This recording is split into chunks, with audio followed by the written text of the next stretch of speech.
Hello and welcome back to Building on a Budget Models for the final part of the Ferrari 248 F1 in 1/20th scale by Fujimi. Now my long-term aim for this kit is for it to go with the Fujimi pit crew sets A, B and C, but I'm going to start off here by taking the driver from set A, as you can see here, and turning it into Michael Schumacher. Now this is a pretty versatile driver kit because it's also got the hands device.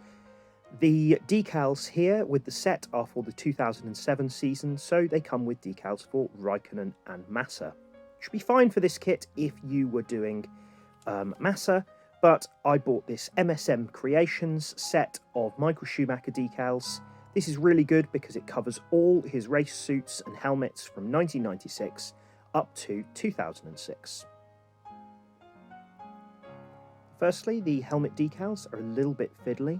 They're flat and obviously need to go to a curved surface. So you need to be very, very careful with these. And also I found that a lot of UMP strong decal solution was really helpful to help them settle into place. The helmet had already been coloured in TS49 bright red, the same colour as the car. I found that the white stripe that went around the underside was too long, so I used these nail scissors to give it a little trim and then to try and organise it into the right place as best as possible. Unfortunately, some of the red details, such as these dragons on the back, blended into the helmet a little bit, but you won't be able to see some of these details that well in the end anyway. There's a few more decals that will go around the bottom of the helmet and the chin. Also, the visor I did in semi-gloss black. When it came to the race suit itself, I did the same thing as I had done when I was making Senna. Did it all in matte red from Revell, and then put the decals in the right place over the moulded seatbelts. Then gave it 4 coats of matte clear, and then went back over the moulded seatbelts in the red matte to do the seatbelt details themselves. Once I was happy with that, used a little bit of silver acrylic from Revell on the end of a cocktail stick to do the buckles. Using acrylic is really useful for this because any mistakes can be removed really easily.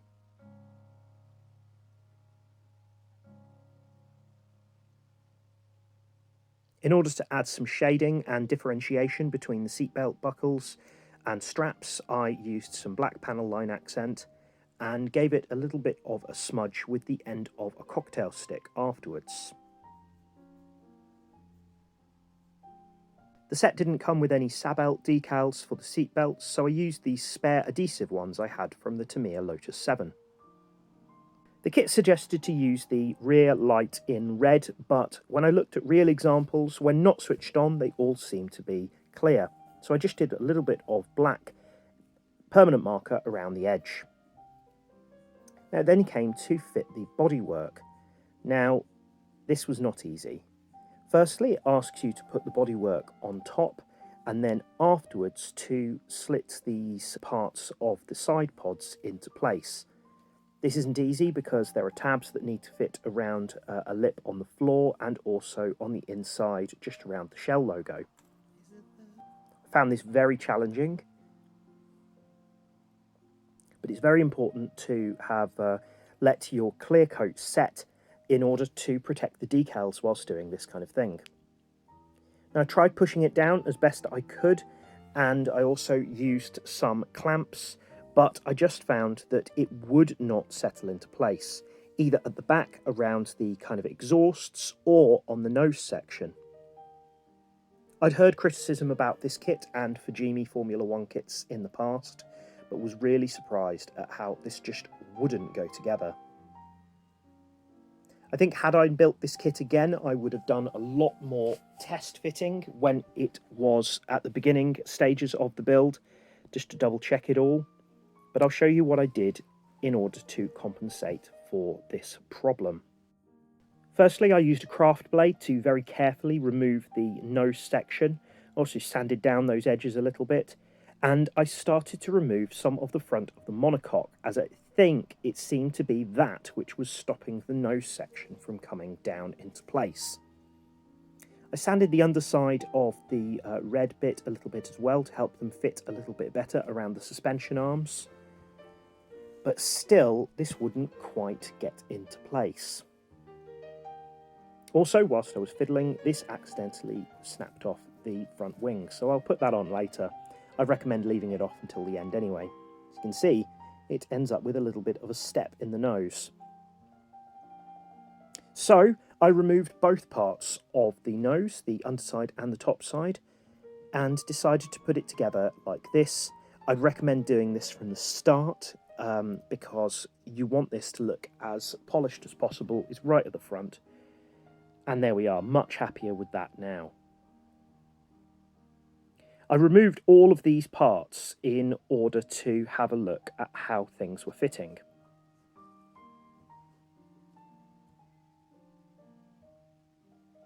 I removed the suspension from the front as well and then put it in once I'd kind of given some of the parts a little bit of a sand and a trim to see if that would help fit them in better.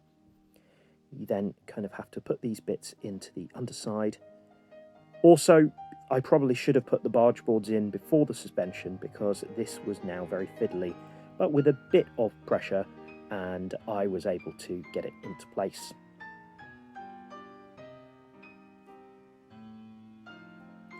So, put the lower parts of the side pods on before the rest of the bodywork. These should stay in place if you've got them in the correct position. I was also worried about this airbox bit at the top. Now, in order to join the nose on, I used these neodymium magnets. These are very, very powerful, so be very careful with them. I made sure to remove my watch. I cut out this piece of 0.5mm styrene to go on the inside of the nose, and then coloured the backs of the magnets in red to make sure that I got them in the right place. Then cut out a similar piece of styrene for the part of the nose connected to the bodywork, and I attached the magnets with Gorilla Glue gel to the back of these. As you can see here, there they are at the top, and then a little bit of super glue, and that fit into place really, really nicely. Now, because of that, I then had to get rid of the hydraulic tanks for the pedals.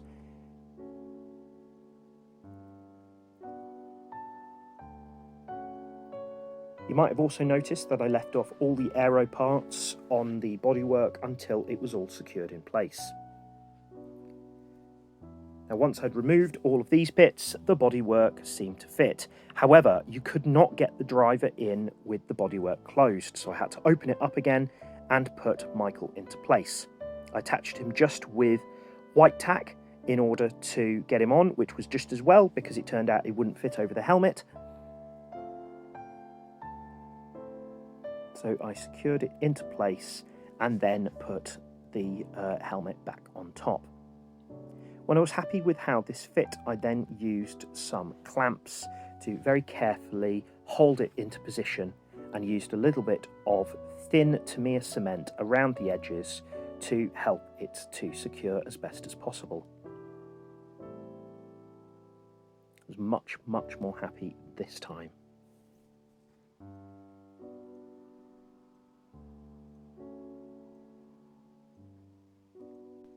Apply these clamps very carefully so as not to damage the paint or decals.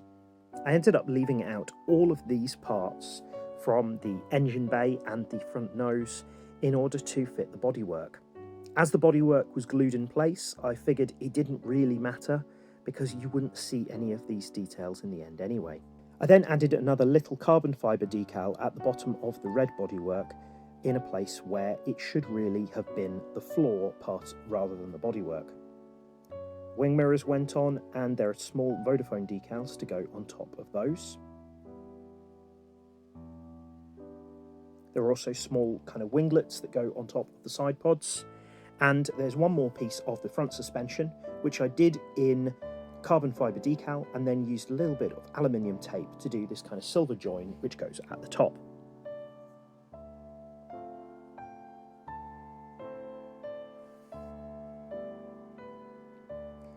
also little aero parts that go at the top of the airbox.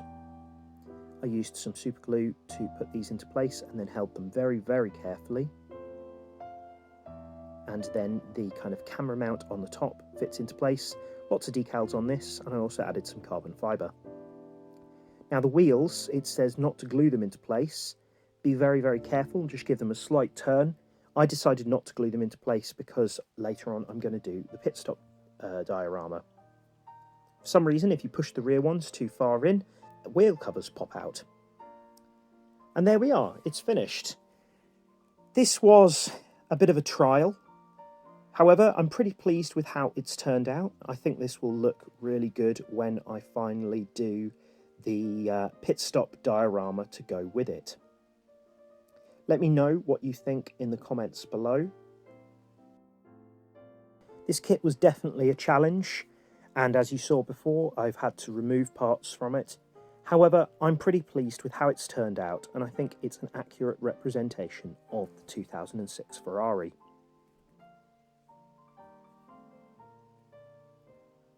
I'm really looking forward now to getting the pit stop diorama to go with it. And yes, there is a bit of a funny camber at the front wheels. Thank you very much for watching. Please do comment, share, like and subscribe.